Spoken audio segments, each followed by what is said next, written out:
Rebalancing, the art of subtlety. One thing I deeply appreciate about HHIS is the way they manage weights. Many ETFs use a mechanical approach. When positions drift, they automatically rebalance. But the market doesn't move on a schedule, does it? Harvest does something different. They watch intraday, every small movement, not to chase every tick, but to identify what they call meaningful deviations. When a stock goes beyond plus or minus 3.5% of its target weight, they don't see it as a mistake. They see it as an opportunity. Imagine this. Palantir is ripping higher, price climbing relentlessly. Most investors feel excited. They want more of it. It's human nature. But Harvest thinks differently. They view the market like a boiler room. When heat rises too fast, pressure builds. So they trim, not out of fear, but out of discipline. On the flip side, when Eli Lilly gets sold off and panic spreads, Harvest sees a chance to accumulate. A move only investors with a long-term mindset can make. And as you know, the market often rewards calm hands. The covered call strategy, where premiums are created. You can't talk about HHIS without talking about covered calls. But let me be clear, HHIS doesn't write covered calls mechanically. They don't force max coverage at all times. They watch market conditions to determine whether today's premium is worth locking in. Their baseline is around 33%, meaning they never overwrite so much that the portfolio loses its upside. But when volatility rises and premiums fatten up, they may raise coverage to 40%, even up to 50%. This not only stabilizes distributions, but also allows them to capture moments when the market is unusually generous. Their strike selection is strategic, 1 to 2% out of the money, not too far to weaken premiums, but far enough to preserve natural upside. Some names use a staggered option schedule, not all contracts expiring at once. This smooths income and reduces the risk of mass call-away events. And while many say covered calls are conservative, that's not really true. It's a strategy for people who understand the market's nature. You won't always capture big upside, but premiums are always there if you know how to harvest them. Distribution, raised only when sustainable, reduced only when necessary. This is where HHIS truly stands apart. Harvest doesn't raise distributions just to keep investors happy in the short term. They only increase them when premiums and stock prices enter a stable cycle, a cycle that can last. AMD, Google, Broadcom, Nvidia, they've all had periods like this.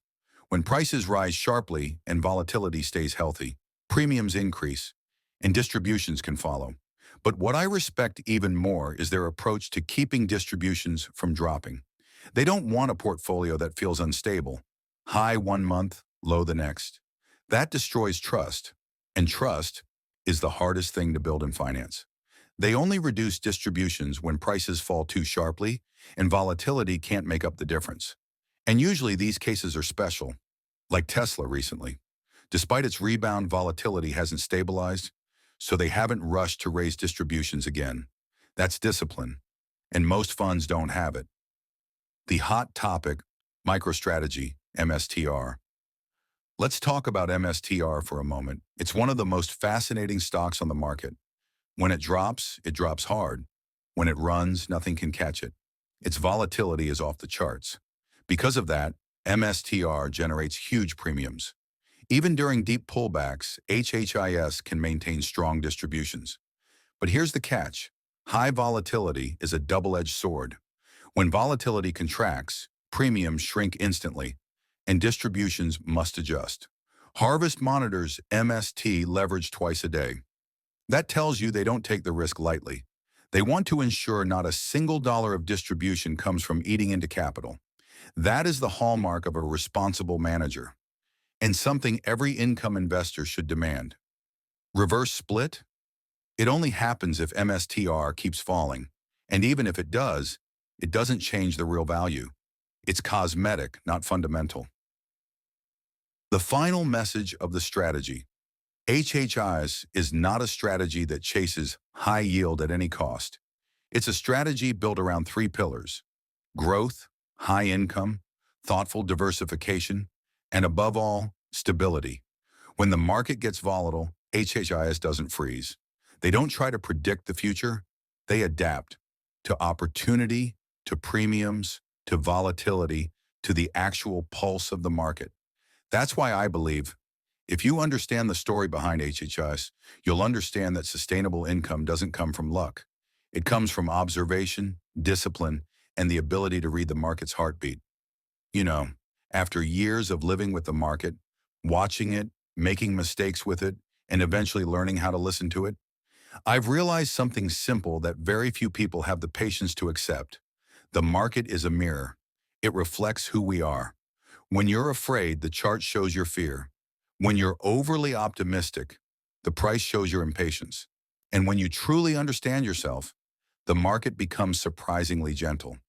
I always tell my students, the market doesn't need you to be smarter than everyone else.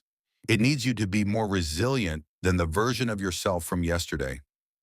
Maybe today you feel like the market just taught you an expensive lesson.